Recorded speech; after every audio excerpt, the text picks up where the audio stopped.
আমার মুশকিল হয় কি, আমি আপনারা যখন মোনাজাত করেন আমি কিন্তু আমিন বলতে পারি না। আমি কিন্তু কোন আলেমের মোনাজাতে আমিন বলি না,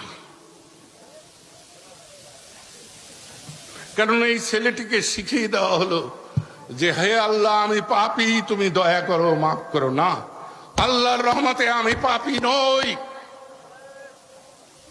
আল্লাহ আমাকে দিয়ে এখনো পাপ করায় নাই।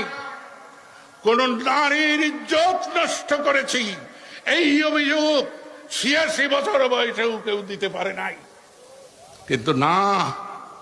কিন্তু ক্ষমা প্রার্থী আমি নই। ক্ষমা চায় অপরাধী। আমি আল্লাহর বান্দা। একজন মাসুম মানুষ পাওয়া গেছে, অক্ষরে গোনা নাই, মাত্র ইয়া পড়ছে। কপাল রে, অক্ষরে গোনা ছাড়া মাসুম। গোনা কারকে বুঝছেও না, বেড়া সেরও লাগছে না গোনা।